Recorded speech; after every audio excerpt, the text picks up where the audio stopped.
Please don't leave again. The words were barely louder than the soft clink of silverware, but somehow they stopped the whole diner. 7-year-old Sophie Walker stood beside the front door of Miller's Corner, one small hand wrapped around the sleeve of Claire Bennett's faded blue work jacket. Claire had been halfway outside when she froze. Cold November air slipped through the open door, carrying the smell of wet pavement into the warmth of coffee, cinnamon pie, and grilled burgers. Sophie. Ethan Walker rose from their booth. Sweetheart, come back here. Sophie didn't move. Please, she whispered again. Claire slowly turned. She was 34, tired from a double shift, with sensible shoes, a plain uniform, and the weary posture of someone accustomed to working while the rest of the town slept. Nothing about her suggested mystery. Nothing about her explained why Sophie was holding on, as if letting go might break something inside her. Honey, Ethan said carefully, crossing the black and white tile floor, you don't know this woman. Claire's face changed. Just slightly. Her lips parted, but no words came. Around them, conversations faded beneath the low hum of fluorescent lights and the steady hiss of the coffee machine. Sophie looked up at Claire. You came back. Claire swallowed. What did you say? You came back. Ethan stopped beside his daughter and rested a gentle hand on her shoulder. Sophie, I think you're confused. I'm not. 3 words. Quiet. Certain. Claire stared at the little girl's face as though searching through a memory she had spent years trying not to touch. Then her eyes dropped to Sophie's wrist. A thin blue thread bracelet peeked beneath the cuff of her sweater. Claire's breath caught. Her hand rose instinctively toward her mouth. Where did she get that? She asked. Ethan's expression tightened. Her mother made it for her. Claire closed her eyes. For 1 second, she seemed to forget where she was. A spoon struck a saucer somewhere behind the counter. Rain tapped gently against the windows. Sophie's fingers tightened around Claire's sleeve. Are you going away? Claire opened her eyes again, and they were shining now. I should. Why? Claire had no answer. Ethan watched her carefully. He had spent years learning the difference between pity and grief. Pity looked at someone else's pain. Grief recognized it. And whatever Claire Bennett was carrying, it had suddenly entered the room with them. Have we met before? Ethan asked. Claire looked at him. No. Then how do you know that bracelet? Her eyes returned to Sophie. A tear slipped down her cheek before she could wipe it away. Sophie reached toward her with the uncomplicated tenderness only a child could offer. Don't cry. That nearly broke Claire. She crouched until they were eye to eye. I'm sorry, she whispered. Sophie tilted her head. For leaving? Claire went perfectly still. Ethan felt something cold move through his chest. Sophie. But his daughter wasn't looking at him. She was studying Claire's face with the strange certainty of someone recognizing a song before remembering its name. Claire covered Sophie's little hand with her own. You really don't remember me, do you? Ethan stared at her.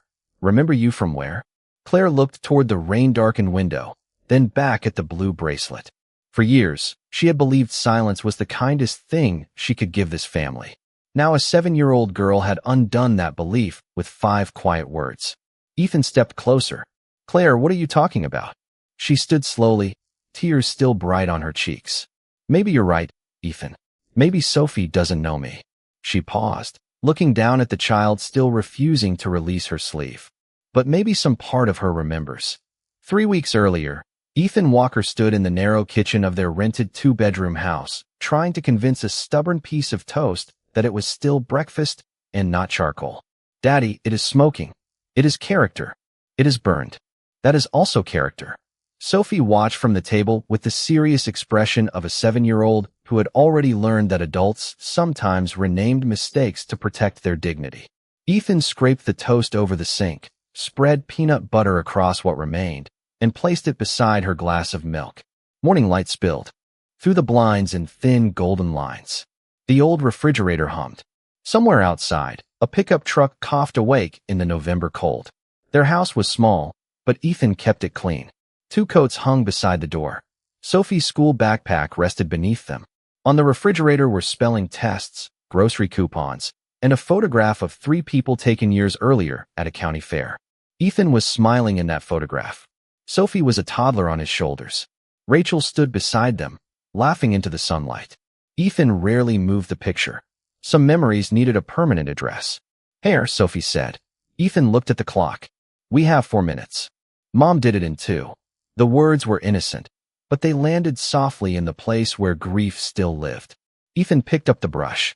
Your mom had talent. You have YouTube. That hurts. Sophie almost smiled. He gathered her light brown hair and attempted a ponytail. It leaned slightly left. Sophie examined herself in the reflection of the microwave door. It is crooked. It has personality. You say that when things are bad. You are getting too smart. That time she did smile. Ethan smiled too, but only until she reached for her backpack and noticed him putting on his work jacket. Her expression changed. Daddy. Yeah, kiddo. You are coming back? Ethan stopped. It was the same question every weekday. 3 years had passed since Rachel died, but time did not move evenly for children. Sophie understood school calendars, birthdays, and seasons. What she did not understand was how someone could kiss you goodnight on Tuesday and become a photograph by Friday. Ethan crouched in front of her. Where do I always come after work? Home.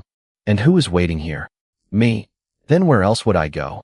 Sophie studied his face. Promise. Ethan held out his little finger. She wrapped hers around it. Always. That word had become sacred in their house. Ethan never used it casually. He could not promise money. He could not promise life would be fair.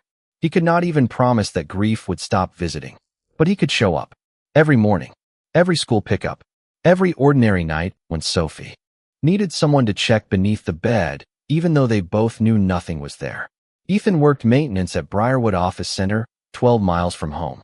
He repaired leaking faucets, replaced ceiling tiles, changed filters, and fixed things most people noticed only after they stopped working.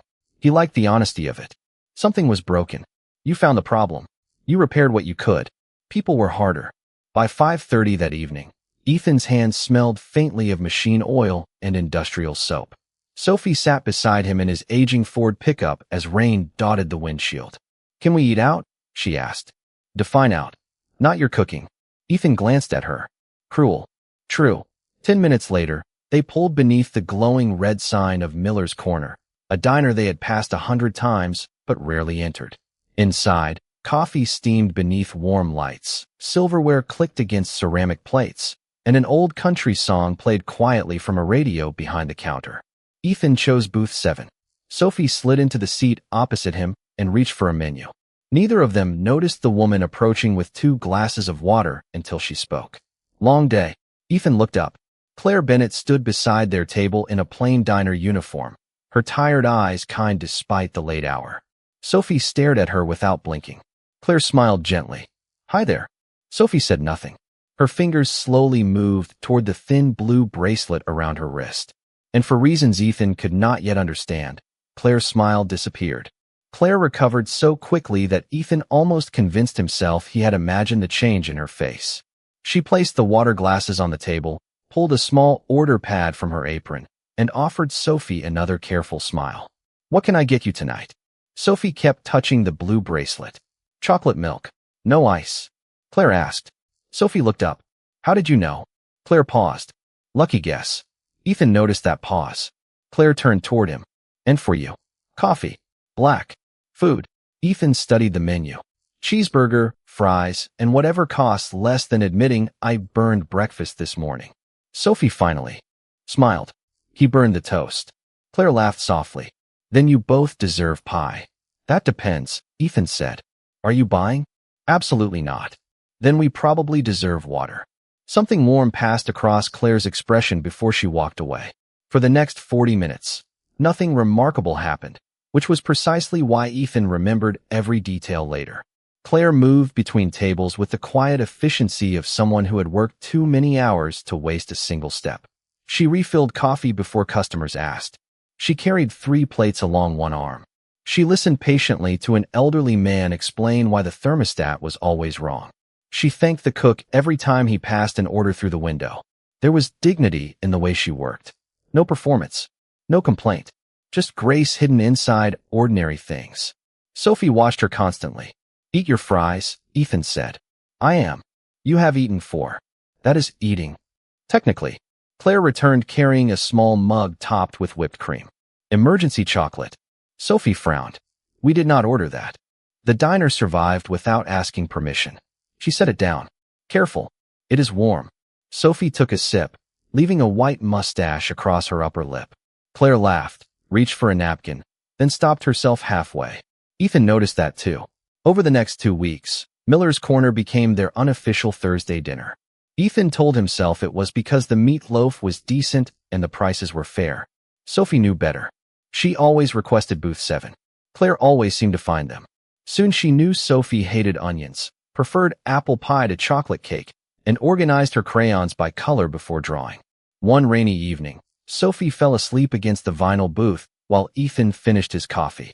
Claire approached without speaking, removed her faded blue work jacket, and gently laid it over the little girl's shoulders.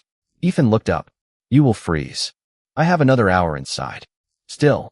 Claire shrugged. She looked cold. Sophie shifted beneath the jacket. Claire instinctively brushed a strand of hair from the child's forehead, then began humming under her breath. For notes. Soft. Simple. Ethan's coffee cup stopped halfway to his mouth. Claire continued for another few seconds before noticing his expression. "What? That song." Claire became still. "What song?" "The one you were humming." "I was not thinking about it." Ethan lowered the cup. "Where did you learn it?" Claire looked toward the counter. "I do not know. Somewhere a long time ago. Rachel used to sing it." Claire's eyes returned to him. "Your wife?" Ethan nodded. "Every night, when Sophie was little." The diner suddenly seemed quieter. Rain traced silver lines down the windows. The old refrigerator behind the counter clicked off, leaving only the murmur of distant conversation. Claire looked down at Sophie, and something like sorrow moved across her face. Maybe it is a common lullaby. Maybe. Ethan did not believe it. Sophie stirred awake and blinked at Claire. "You sing like her." Claire whispered. "Like who?" Sophie touched the blue bracelet around her wrist. "My mom." Claire took one slow step backward. Then another. "I should get back to work." She turned too quickly, leaving her jacket around Sophie's shoulders. Ethan watched her disappear through the swinging kitchen door. A minute passed, then 2. She did not return. Sophie pulled the jacket closer and rested her cheek against it. "Daddy." "Yeah. I think I know her." Ethan looked toward the kitchen door. "From where?" Sophie closed her eyes, searching for something that had no clear picture, only warmth, a voice, and a memory buried beneath years of grief. "I do not know," she whispered, "but she feels like someone who was there before." For the rest of the drive home, Sophie said almost nothing. The heater in Ethan's old Ford pushed warm air against the windshield while rain whispered across the roof. Claire's blue jacket rested across Sophie's lap because she had disappeared into the kitchen before Ethan could return it. Every few minutes, Sophie touched the sleeve as though the fabric itself carried an answer. "What did you mean back there?" Ethan finally asked. Sophie looked through the passenger window. "I do not know. You said Claire felt familiar." "She does." "From school?" "No." "From somewhere around town?" Sophie shook her head. Ethan let the silence breathe.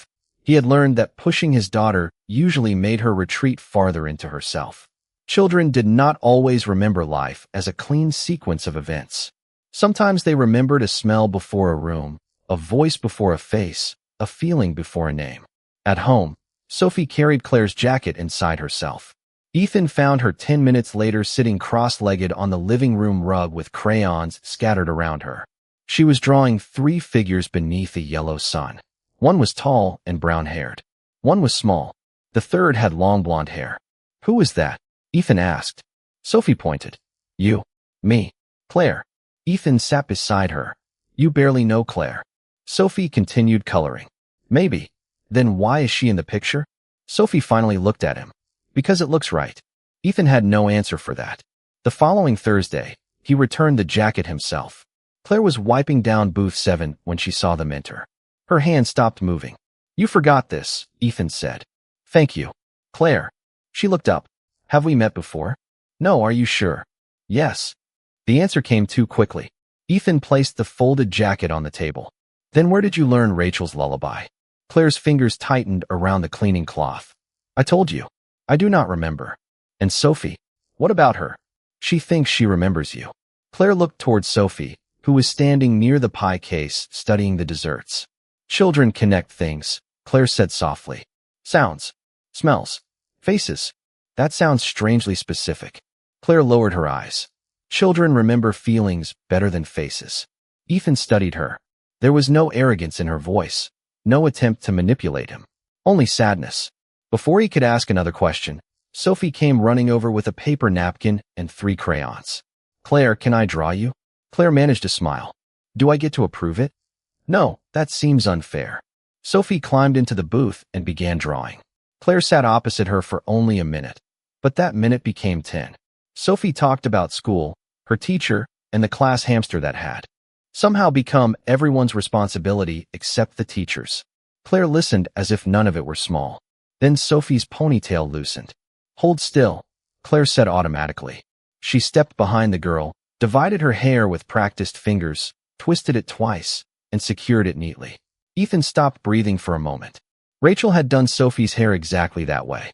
Not simply a ponytail, but a small twist at the base because Sophie hated loose strands touching her neck. Where did you learn that? Ethan asked. Claire looked at her hands as though they belonged to someone else. Learn what? That. Claire stepped back. Her sleeve slid upward. On the inside of her wrist was a pale, narrow scar. Ethan's eyes fixed on it. Something old stirred in his memory. A hospital hallway. White lights. Sophie crying against his chest. A woman sitting 20 feet away with a bandage wrapped around that same wrist. He had seen her only for seconds through exhaustion and grief. He had never known her name. Ethan stood slowly. Claire. She pulled her sleeve down. I need to check another table. 3 years ago, Ethan said. Claire froze. Sophie looked between them. Ethan's voice remained quiet. Were you at St. Matthew's Hospital the night Rachel died? The diner seemed to lose every sound at once. Claire did not turn around. She simply closed her eyes. And that silence gave Ethan the first answer she had not been able to hide. Claire remained facing the counter for several seconds, one hand resting against the edge as if the ordinary weight of polished laminate could steady her. Then she turned toward Ethan. Yes. One word. No excuse. No escape. Ethan glanced at Sophie, who was still sitting in the booth with her crayons.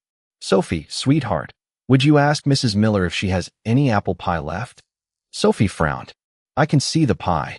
Then make sure it is the good one. She understood enough to know the adults needed privacy. Okay. When she walked toward the counter, Ethan lowered his voice. Tell me. Claire looked through the rain-streaked window. I was 29. I was finishing my clinical training at St. Matthew's and working every shift they would give me. You were a nurse? Almost. I left before I finished. Ethan waited. Claire rubbed the inside of her wrist where the pale scar disappeared beneath her sleeve. Rachel came in late that night. Everything happened so quickly. I was helping wherever I could, carrying blankets, calling departments, sitting with families when nobody else was available. Her voice weakened. Your wife was frightened, Ethan, but not for herself. Ethan looked down. He had spent 3 years protecting the final memory he had of Rachel. He was not sure he wanted another person touching it. What did she say? Claire asked quietly. Do you still have Sophie's bracelet? Ethan's eyes moved toward his daughter. She wears it every day? Claire nodded. There were 2. Ethan stared at her. Claire reached beneath the collar of her uniform and pulled out a thin cord she wore around her neck. Hanging from it was a faded blue thread bracelet, almost identical to Sophie's. Ethan forgot to breathe. Rachel gave me this. Why? Because she knew Sophie had the other one. Claire's eyes filled. She made me promise something. Ethan's voice was barely audible. What? Claire looked toward Sophie. She said that if I ever met her little girl, I had to tell her something. You knew where we lived. No. I only knew your names. Afterward, I tried to find you once. Then I stopped. Why? Claire swallowed. Because grief can make you believe your presence is a burden. Ethan said nothing. Claire continued. I kept thinking I should have done more that night. I replayed every minute. Eventually, I left the program. I worked wherever I could. Grocery stores, cleaning offices, diners, anywhere people did not ask why I had walked away from the future I had planned. Ethan's anger softened into something more complicated. That was not your burden to carry. It felt like mine. Across the diner, Sophie laughed at something Mrs. Miller said. Claire watched her with quiet wonder. I did not recognize her the first night. She was so little back then. But she recognized you. Not exactly. Claire closed her eyes for a moment. At the hospital, Sophie would not stop crying. You had been taken into another room to speak with the doctor. She was alone for maybe 5 minutes. I sat on the floor beside her. Ethan felt the memory returning in fragments. White walls, paper cups, a child calling for her mother. You held her. Claire nodded. She would not let me at first. So I hummed. Ethan looked at her sharply. Rachel's Lullaby. Rachel had hummed it earlier. I copied the melody because it was the only thing that calmed Sophie. Claire's voice broke. She eventually climbed into my lap and held my wrist until she fell asleep. Ethan looked at the scar again. That is why she remembers your voice. Maybe. Claire touched the bracelet around her neck. Or maybe children remember kindness in ways adults forget. Sophie returned carrying 3 forks and 1 enormous slice of apple pie. Mrs. Miller said sharing builds character. Ethan almost laughed. Claire quickly wiped her eyes. Sophie noticed anyway. Are you sad? Claire crouched beside her. A little. Sophie considered this, then offered Claire the first fork. Pie helps Daddy. Claire smiled through her tears. Does it? Usually. Ethan watched them together and understood that this was no coincidence to be feared. It was a promise that had somehow waited 3 years to find its way back. But Claire had still not told Sophie what Rachel wanted her daughter to know. For the next 4 days, Claire did something she had become very good at doing whenever life offered her something beautiful. She stepped away from it. On Thursday evening, Ethan parked outside Miller's Corner beneath the familiar red sign, and Sophie was already unbuckling her seatbelt before the engine stopped. I want booth 7. I suspected you might. They entered beneath the little brass bell, bringing cold air with them. The diner smelled of coffee, fried potatoes, and warm apple pie. Sophie looked toward the counter, then toward the kitchen, then back again. A waitress Ethan had never seen approached with 2 menus.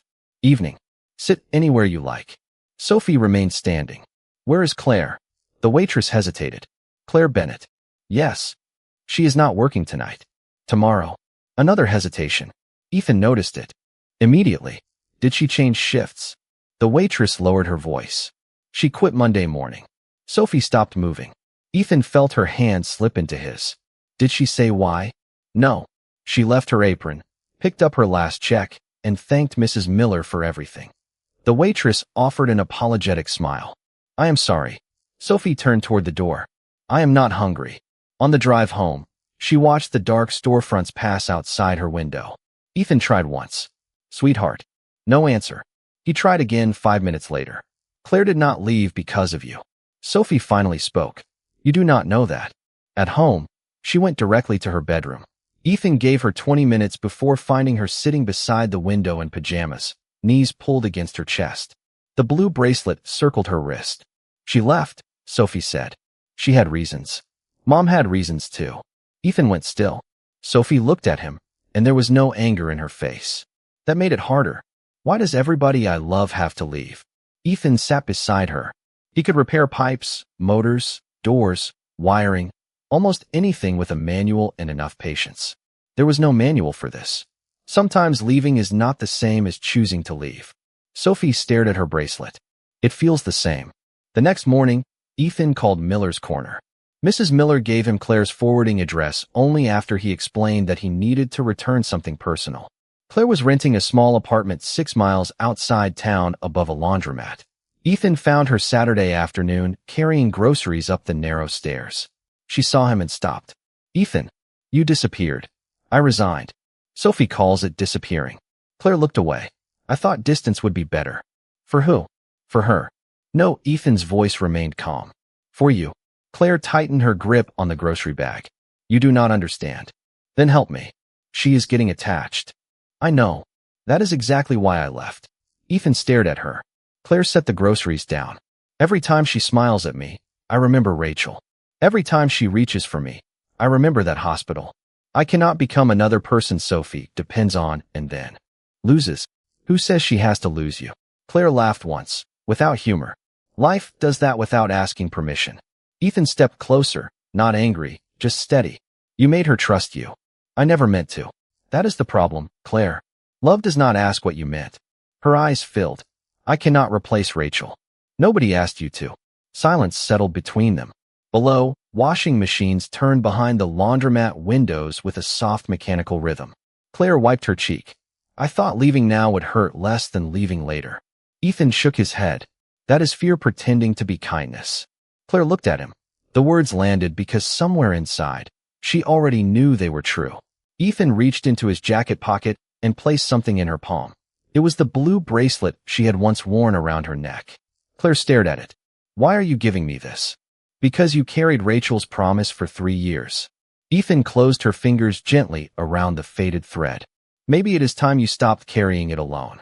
Claire looked toward the gray afternoon sky beyond the stairwell window. Does Sophie know what Rachel said? No, why not? Ethan's voice softened. Because I think Rachel chose you to tell her. Claire came to the Walker house the following evening just after 6.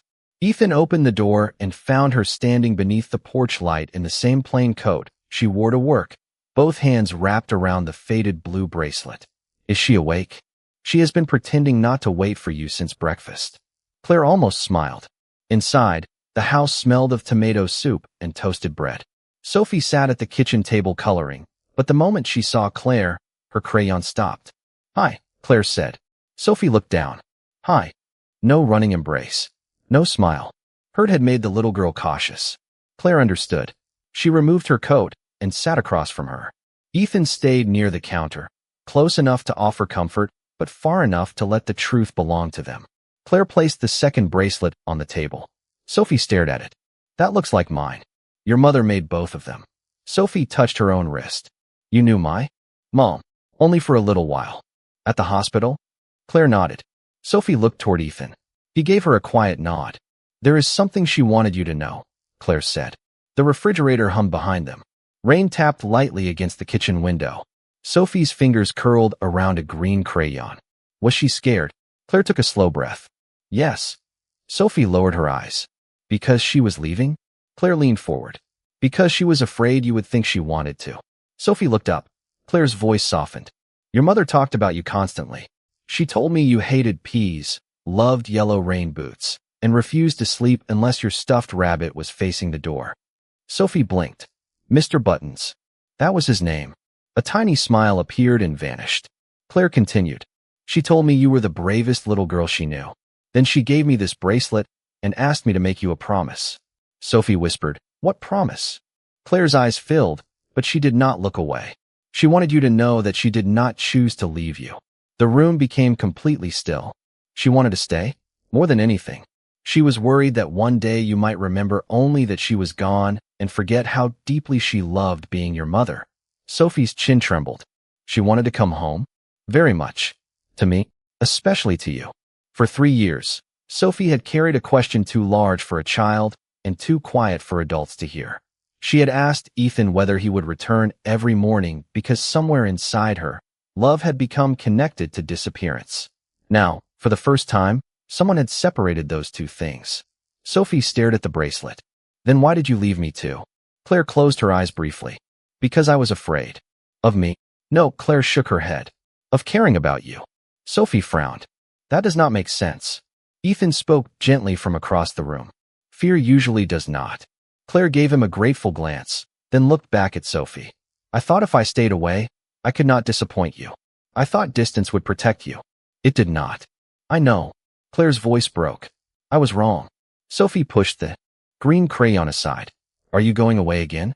Claire looked at the bracelet in her palm. I do not know what happens next. Sophie's face fell, but Claire reached across the table. What I do know is that I will never disappear without telling you the truth again. Sophie considered that carefully. Children knew the difference between a grand promise and an honest one. Slowly, she placed her small hand in Claire's. Can you sing the song? Claire glanced at Ethan. He nodded. So Claire began humming the 4 familiar notes. Sophie closed her eyes. Halfway through, she joined in. Ethan turned toward the window because suddenly he could see Rachel standing in that same kitchen years ago, singing while sunlight touched her hair. He had spent 3 years believing healing meant learning to live around an empty chair. But perhaps grace worked differently. Perhaps second chances did not erase the people who were gone. Perhaps they simply made room beside their memory. When the song ended, Sophie opened her eyes. I remember now. Claire held her breath. What do you remember? Sophie squeezed her hand. Your voice. 2 days later, Claire accepted a job at a senior living center 40 miles away. She told herself it was practical. Better hours. Better pay. A chance to begin again somewhere that did not carry Rachel's memory in every quiet look Sophie gave her. But when she packed one suitcase into the back of her aging sedan, the blue bracelet remained in her coat pocket like a question she could not answer. She had already given Rachel's message to Sophie. The promise was fulfilled. That should have been enough. Yet some promises end when the words are spoken, while others reveal what the heart has been avoiding. Claire drove to Miller's Corner that afternoon to collect a small box Mrs. Miller had kept beneath the counter. Her old name tag, a coffee mug, 2 paperback novels. Nothing important. She planned to be gone before dinner. Then the brass bell above the diner door rang. Claire looked up. Ethan entered first, still wearing his gray maintenance jacket. Sophie followed, carrying her school backpack. Claire's hand tightened around the cardboard box. Claire. Sophie's face brightened, then changed when she noticed the suitcase visible through the front window in Claire's car. What is that? Claire set the box down. Sophie, are you going somewhere? Ethan looked from Claire to the car. He understood immediately. You took the job. Claire nodded. Monday morning. Sophie stood perfectly still. How far? About 40 miles. That is far. Not very far. It is if you were 7. Claire had no answer. Sophie walked toward her slowly. You said you would not disappear. I am not disappearing. I came here because I wanted to say goodbye properly. The word goodbye changed everything. Sophie's backpack slipped from one shoulder. So you are leaving. I think I need to. Why? Claire looked at Ethan, but he did not rescue her from the question. Quiet dignity sometimes meant allowing someone to tell the difficult truth themselves. Because I am still learning how to stay, Claire said. Sophie's eyes filled. Then learn here. Claire pressed her lips together. It is not that simple. Why not? Because I came into your life because of your mother. I told you what she wanted you to know. Maybe that was what I was supposed to do. Sophie stepped closer. And then what? Then you keep growing. Your dad keeps taking care of you. And I try to build my life again. Sophie stared at her. Without us. The diner had grown quiet. Mrs. Miller stopped polishing a glass behind the counter. An elderly couple in the corner lowered their coffee cups. Claire crouched in front of Sophie. You have a wonderful father. I know. And nobody could ever replace your mother. I know that too. Claire's voice trembled. Then what do you need from me? Sophie reached forward and wrapped both arms around Claire's neck. For 1 second, Claire could not move. Then Sophie whispered against her shoulder, Please do not leave again. Claire closed her eyes, and the tears came before she could stop them. Sophie, I do not need you to be my mom. Claire held her tighter. I know. Sophie pulled back just enough to look at her. I just need you to come back. No one in the diner moved. Even the coffee machine seemed unusually quiet. Claire looked toward Ethan. He did not smile. He did not ask her to stay. He simply stood beside his daughter with the calm patience of a man who understood that love offered freely could never demand an answer. I cannot promise I will never be scared, Claire whispered. Sophie nodded. Daddy gets scared. Ethan raised an eyebrow. Apparently we are sharing family secrets now. Sophie almost smiled. Claire laughed through her tears. Then Sophie asked the only question that mattered. Do you want to go? Claire looked through the window at the suitcase in her car, then at Ethan, then at the little girl holding her hand. For years, Claire had confused running away with moving forward. Now she finally understood the difference. No, she whispered. I do not. Sophie squeezed her fingers. Claire looked at Ethan. I need to make a phone call. Ethan nodded toward the counter. Mrs. Miller still has a phone. From behind them came Mrs. Miller's dry voice. And I still need a waitress. For the first time in years, Claire did not choose the road waiting outside. She chose the people standing beside her. Claire did not become part of the Walker family overnight. That mattered. Healing was not a door people walked through once. It was more like an old house restored room by room, with patience, honesty, and the humility to admit that some things could never be replaced. Claire returned to Miller's Corner, but only for a few weeks. With Ethan's quiet encouragement, she applied to finish the nursing education she had abandoned 3 years earlier. You were good at taking care of people before you ever carried a tray, he told her one evening. Claire looked at him across booth 7. How would you know? Ethan nodded toward Sophie, who was carefully dividing one slice of apple pie into 3 uneven pieces. Evidence. Claire smiled. By spring, she was taking classes during the day and working several evening shifts at the diner. Thursdays remained theirs. Sometimes Ethan and Sophie came to Miller's Corner. Sometimes Claire came to their house carrying groceries and insisting Ethan should not be trusted near a toaster. Slowly, ordinary moments replaced the fear that had brought them together. Claire helped Sophie with spelling homework. Ethan repaired the loose cabinet door in Claire's apartment. Sophie taught Claire the complicated rules of a card game she appeared to invent whenever she was losing. Nobody announced that they were becoming a family. They simply kept showing up. That was enough. One Saturday in May, Ethan found Sophie and Claire sitting on the front porch beneath the warm afternoon sun. Sophie was telling Claire about Rachel. Not the hospital.